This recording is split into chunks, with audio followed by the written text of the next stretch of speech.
Bueno, para arrancar la inmersión de hoy, imaginemos por un momento la siguiente escena. A ver a dónde nos llevas hoy. Es necesario hacer un pequeño ejercicio mental y descender a la oscuridad absoluta. Para quienes nos escuchan, pensemos en las catacumbas de la antigua Roma. Uf, un lugar claustrofóbico. Totalmente. El ambiente está cargadísimo, huele a tierra húmeda y, bueno, a ese humo de antorchas que apenas logran rasgar las sombras. Claro. Y allá abajo, escondidos del mundo exterior, hay un grupo de personas. Exacto. Congregadas en un silencio casi sepulcral, que solo se rompe por murmullos reverenciales. Están celebrando sus rituales sagrados, la Eucaristía, directamente sobre las frías tumbas de mármol de sus mártires. Porque saben perfectamente que sobre sus cabezas, en la superficie, pende una amenaza constante. Eso es, la espada de la persecución imperial está siempre a punto de caer. Y ser descubierto significa una sentencia de muerte segura, ya sea en la arena o en la cruz. Hablamos de una fe que sobrevive en los márgenes, en la clandestinidad más absoluta y aterradora. Es una imagen poderosísima. Y fíjate en este detalle. Lo es aún más por el contraste tan brutal que está a punto de ocurrir. Un contraste monumental, desde luego. Porque si damos un salto temporal de apenas unas décadas, esa escena de terror subterráneo desaparece por completo. Se esfuma. Así es. De repente nos encontramos a plena luz del día, bajo el deslumbrante sol del Mediterráneo, y vemos a esa misma religión, que antes era perseguida y masacrada, convertida en una institución oficial y glorificada. Es que es un giro de guión increíble. Y la imagen que corona este giro argumental es nada menos que el hombre más poderoso del mundo conocido, el mismísimo emperador de Roma, arrodillado ante el símbolo de aquellos que antes se escondían en las catacumbas. Es, sin duda, una de las transformaciones más vertiginosas de toda la historia humana. De los márgenes al centro absoluto del poder. Y esa es precisamente la misión de nuestra inmersión de hoy. Vamos a sumergirnos en los documentos históricos que narran la vida de Constantino, el famoso Edicto de Milán y la asombrosa transformación del cristianismo a lo largo del siglo IV. Una transformación que lo cambió todo. El objetivo de este análisis a fondo es responder a unas preguntas monumentales. A ver, ¿cómo diablos pasó una fe de la ilegalidad absoluta a ostentar el poder en el Imperio Romano? ¿Qué mecanismos de propaganda y política se activaron? Y, quizás lo más intrigante, ¿cuál fue el precio de ese triunfo tan rotundo? Para lograr responder a todo esto, los apuntes con los que contamos hoy son una verdadera joya para nuestra audiencia. Sí, tenemos material de primera. Tenemos registros históricos detallados, recuentos tácticos de batallas que cambiaron el mapa geopolítico y las crónicas oficiales de la corte imperial, escritas por Eusebio de Cesarea. Que era básicamente el biógrafo oficial, ¿no? Exacto. También exploraremos las actas conciliares que moldearon el pensamiento de Occidente. Pero para entender la magnitud de lo que va a suceder, es fundamental sentar las bases del contexto. Imprescindible.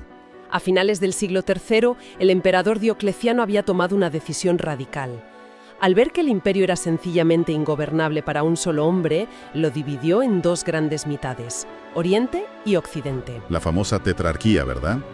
Dos emperadores principales y dos secundarios para repartirse el peso del mundo. Exactamente. Sobre el papel era un sistema de administración brillante. Pero, claro, en la práctica. En la práctica, el sistema estaba colapsando bajo el peso de las ambiciones humanas. Se tradujo en guerras civiles, usurpadores y una inestabilidad crónica. Un caos total. Y en medio de este polvorín absoluto, tenemos a la comunidad cristiana. Acababan de sobrevivir a la gran persecución, iniciada precisamente por Diocleciano. La iglesia estaba herida, sí, pero sorprendentemente viva. Eran muy pocos en realidad. Representaban apenas entre el 10 y el 15% de la población total, concentrados sobre todo en núcleos urbanos. Eran una minoría, pero una minoría sumamente organizada.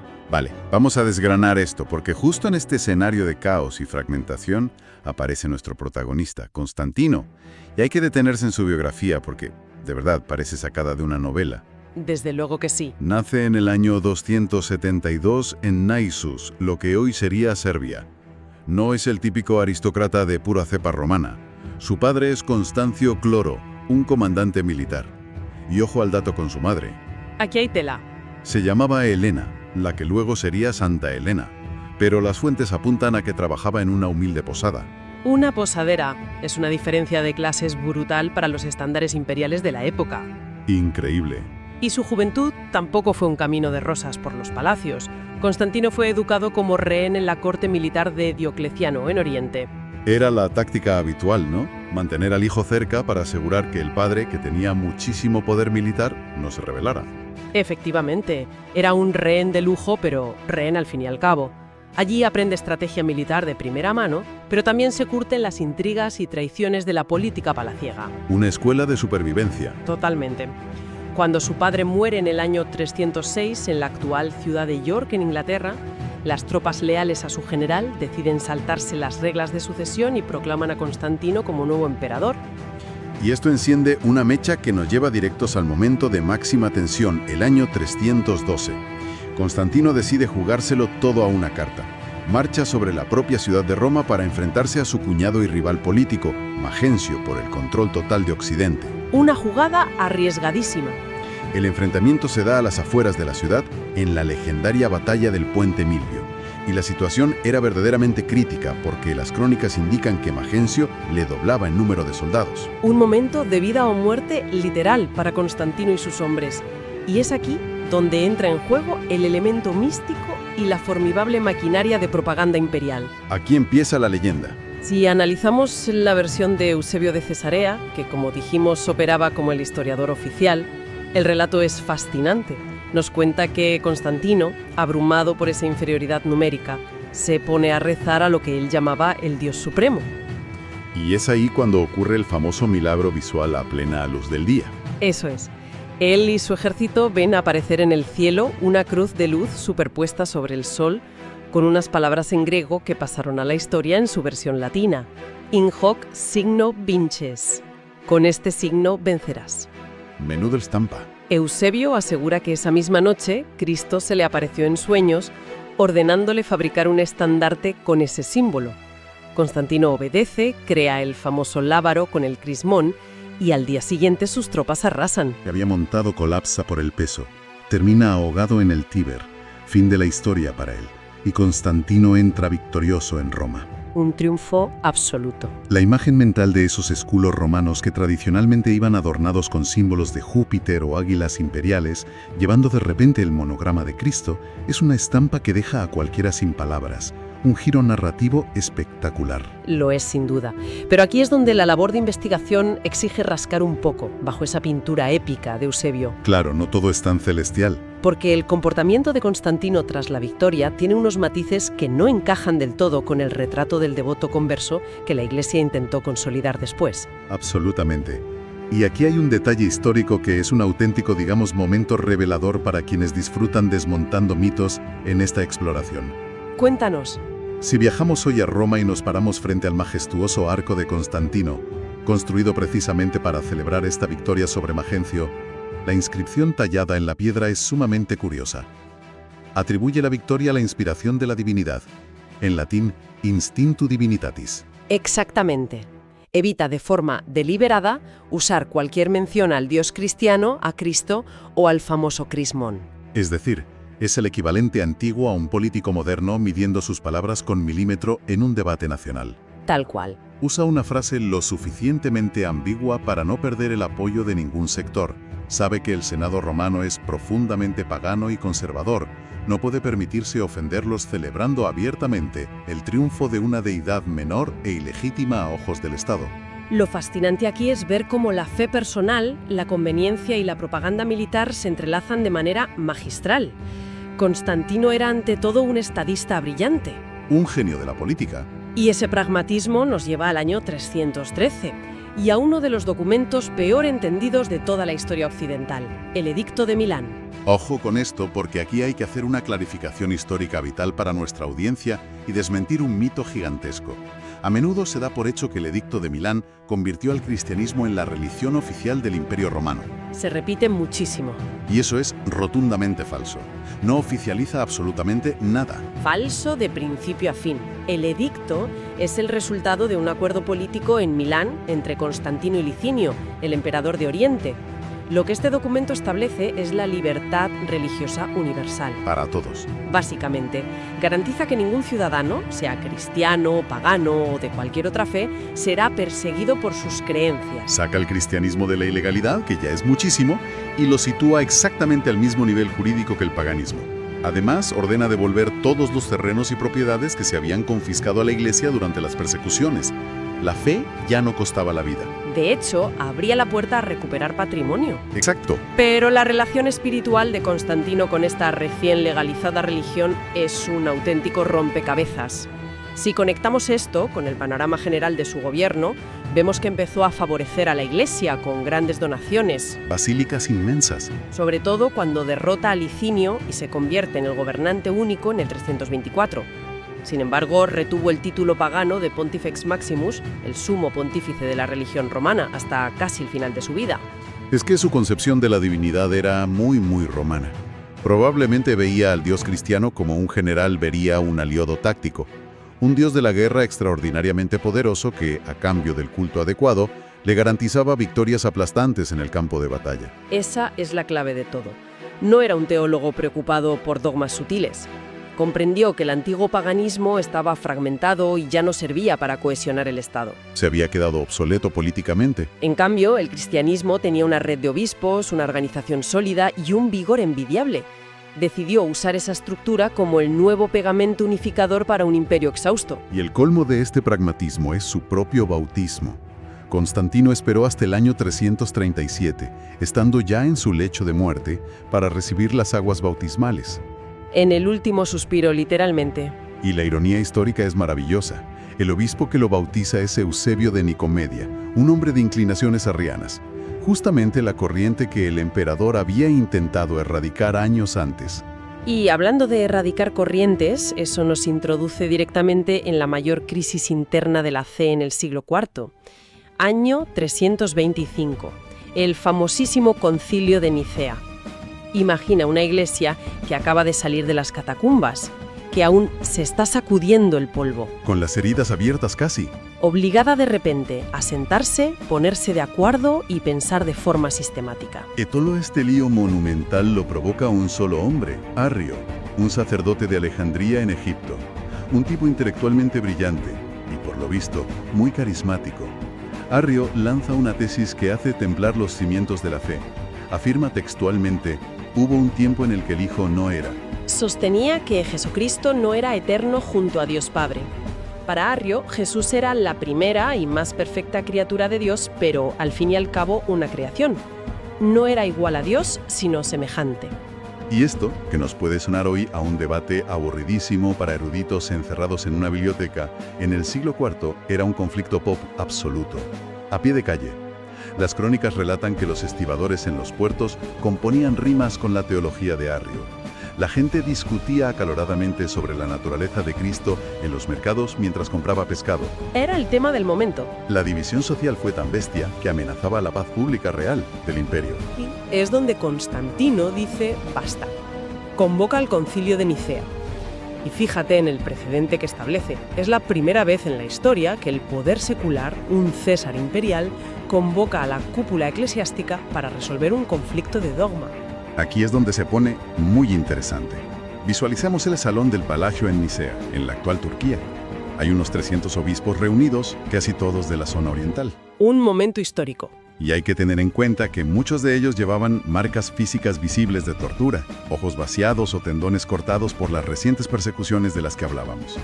Y por esas puertas entra Constantino. Aparece vestido con la púrpura imperial, cubierto de joyas y oro, encarnando el poder terrenal en su forma más pura. Deslumbrante. Pero su comportamiento es una obra maestra de la diplomacia. En lugar de ocupar un trono elevado y dominar la sala, camina y se sienta en un pequeño taburete bajo. Un gesto de profunda deferencia hacia los mismos hombres que el Estado había arrojado a las fieras pocos años atrás. Tremendo simbolismo. Una vez sentados, empieza el combate dialéctico. Por un lado, Arrio, y por el otro, un joven diácono aguerrido, también de Alejandría, llamado Atanasio, defendiendo que Cristo es verdaderamente Dios, coeterno y no creado. El debate llega a un punto muerto. Necesitan una palabra definitiva que no deje margen para interpretaciones arrianas. Para visualizarlo mejor en esta inmersión, el debate era básicamente si Jesús era una copia brillante, una obra maestra inspirada en el creador original, o si era el mismísimo creador. Arrio usaba la palabra griega homoousios, que significa semejante. Pero en Nicea se decide adoptar la palabra homoousios, sin la i latina. De la misma sustancia o consustancial. Una simple letra marcaba la diferencia entre la herejía y la ortodoxia. Así de fino hilaban. Y lo irónico de la situación es mayúsculo. Para resolver la primera gran fractura teológica del cristianismo, los obispos tuvieron que usar un término sacado de la filosofía griega clásica, una palabra que no aparece en ninguna página de las Sagradas Escrituras. Constantino, a quien el fondo teológico le daba bastante igual, mientras hubiera paz y unidad en sus calles, presionó fuertemente para que aceptaran este término. Y el resultado fue abrumador. 300 obispos firmaron la declaración. Solo 2, junto con el propio Arrio, se negaron. Y fueron desterrados de inmediato por orden del emperador. Así nace el famoso Credo de Nicea. Pero claro, solucionar la definición dogmática en un papel no resolvió los inmensos retos que se avecinaban. Institucionalizar la religión trajo un balance de poder que proyectó tantas luces como sombras. Sin duda. Hablemos de esas luces y sombras porque las consecuencias a pie de calle fueron radicales. Por el lado luminoso, las ventajas del abrazo imperial son obvias, fin absoluto de las ejecuciones. Los cristianos no solo respiran tranquilos, sino que empiezan a ocupar altos cargos en la administración del Estado. Además, comienza la gran edad dorada de la arquitectura cristiana. Constantino en persona financia obras faraónicas, dona tierras que se convertirían en la majestuosa Basílica de San Juan de Letrán y ordena la construcción de la primera y gigantesca Basílica de San Pedro, justo sobre la colina vaticana. Pero claro, cuando la Iglesia abraza al poder imperial, las sombras se vuelven alargadísimas. El primer gran problema es lo que los historiadores denominan cesaropapismo. Un término clave. El emperador se siente con la autoridad absoluta de entrometerse en la doctrina cristiana, convocar o cancelar concilios y desterrar a los obispos que no se alinean con su política. Y a nivel social se generó un problema pastoral enorme. De la noche a la mañana, ser cristiano era social y políticamente muy ventajoso. Ya no te jugabas la vida, te asegurabas un puesto de influencia. Claro, un atajo al éxito. Esto hizo que las iglesias se llenaran de conversos por pura conveniencia. El nivel de compromiso vital y ético que definía las comunidades de las catacumbas cayó en picado. Entonces, ¿qué significa todo esto? Significa que ganaron el mundo, pero la política se coló hasta la cocina de la fe. Y hay algo tremendamente oscuro en este proceso. Lo de los paganos. Exacto. En un margen de tiempo brevísimo, aquellos que habían sido víctimas de masacres intolerables pasaron a usar la maquinaria de la ley imperial para convertirse en perseguidores implacables de los antiguos paganos y de otros cristianos que pensaban distinto. Totalmente. Además, la supuesta paz de Nicea fue un espejismo absoluto. El arrianismo progresó con tanta fuerza que poco después el propio bando arriano recuperó el favor de la corte imperial. El incansable Atanasio, el gran defensor de la fe de Nicea, fue desterrado de su cargo hasta en 5 ocasiones distintas. Una locura política. Y si los pasillos eclesiásticos eran turbulentos, el culebrón de la propia familia imperial es material para una tragedia truculenta. Es un contraste abismal con los valores éticos que el imperio supuestamente acababa de adoptar. Un culebrón en toda regla. Por un lado, tenemos a la madre de Constantino, Santa Elena, peregrinando devotamente por Tierra Santa y, según la tradición, descubriendo los restos de la Vera Cruz. Una campaña de relaciones públicas e imagen de piedad impecable. Impecable. Hasta que ves lo que hacía su hijo. En medio de una paranoia de poder absoluto, Constantino ordena la ejecución de su propio hijo mayor, Crispo, basándose en acusaciones sumamente opacas. Terrible. Y al poco tiempo, manda a ahogar a su segunda esposa, la emperatriz Fausta, asfixiándola en un baño de agua sobrecalentada. Un ambiente familiar de lo más relajado, ciertamente. Es terrorífico. Un horror. O sea, el emperador que patrocina la paz espiritual del mundo cristiano elimina a su familia a sangre fría. Y a su muerte, sus 3 herederos se reparten las provincias y acaban masacrándose en guerras civiles fratricidas. Está claro que el barniz cristiano en las altas esferas del poder era sumamente fino. Nos demuestra que la conversión del imperio fue un proceso, no un evento mágico de la noche a la mañana. De hecho, el paso definitivo hacia un imperio exclusiva y obligatoriamente cristiano no lo da Constantino. Ese punto de no retorno llega en la segunda mitad del siglo IV, con una rapidez pasmosa. Exacto, el cambio de paradigma definitivo. Año 380. El emperador Teodosio I promulga el Edicto de Tesalónica. Ojo con este documento, porque este es el que sí convierte al cristianismo, específicamente el niceno, en la única religión de Estado. Y las leyes se endurecen rápidamente. Entre el año 391 y el 392 se publican edictos que prohíben de raíz el culto pagano ancestral. Se ordena el cierre e incluso la demolición sistemática de los antiguos templos grecorromanos. El golpe final a la antigüedad llega en el 394 cuando se celebran los últimos Juegos Olímpicos antiguos, abolidos por estar dedicados a los dioses paganos. En este nuevo tablero emergen figuras de una autoridad moral y política abrumadora. Grandes titanes intelectuales como San Jerónimo, el asceta que tradujo toda la Biblia al latín popular creando la versión Vulgata. Fundamentales para la historia de Occidente. O el famosísimo San Ambrosio, obispo de Milán. El caso de Ambrosio es revelador sobre cómo había cambiado el poder. Este obispo llegó a excomulgar y obligar al mismísimo emperador Teodosio a realizar una penitencia pública humillante de meses tras haber ordenado una masacre civil en Tesalónica. Empezamos este análisis hablando de cristianos escondidos bajo tierra con miedo a morir y terminamos con un emperador todopoderoso pidiendo perdón de rodillas en las escaleras de una catedral. El giro es simplemente monumental. Y todo esto nos plantea una pregunta importante a modo de reflexión para ir cerrando nuestra inmersión de hoy. La paradoja del siglo IV es muy profunda. Durante 300 años, la Iglesia clamó, sufrió y derramó sangre exigiendo una sola cosa: libertad. Libertad pura y dura. Finalmente la obtiene gracias a Constantino y a sus sucesores. Pero esa libertad vino encadenada a una dependencia absoluta del Estado. Se cambia una amenaza por otra, ¿no? Exactamente. Cuando la fe dejó de ser un riesgo bajo amenaza de espada, el peligro mutó.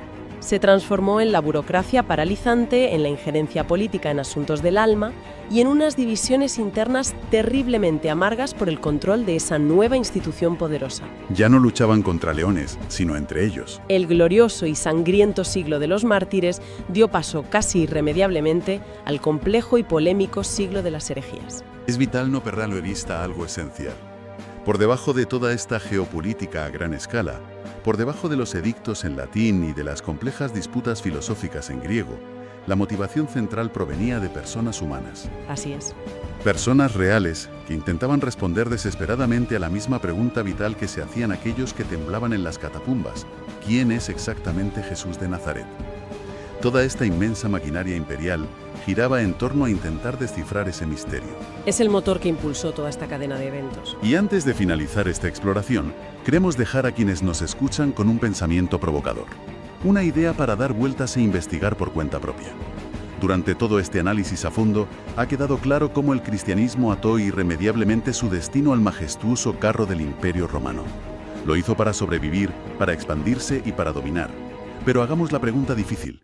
¿Qué sucede con una institución que ha fusionado su identidad hasta la médula con la de un imperio intocable, cuando ese mismo imperio empieza a resquebrajarse y a colapsar bajo el peso inminente de las invasiones bárbaras? Si la fe y el imperio son ahora una misma entidad indivisible, la inminente caída y ruina de Roma significará también el fin definitivo de la Iglesia. Es un escenario apasionante que demuestra que la historia nunca se detiene y que siempre merece la pena investigar un poco más. Ha sido un verdadero placer desgranar todo esto hoy. Hasta la próxima exploración, sigamos cuestionando la historia.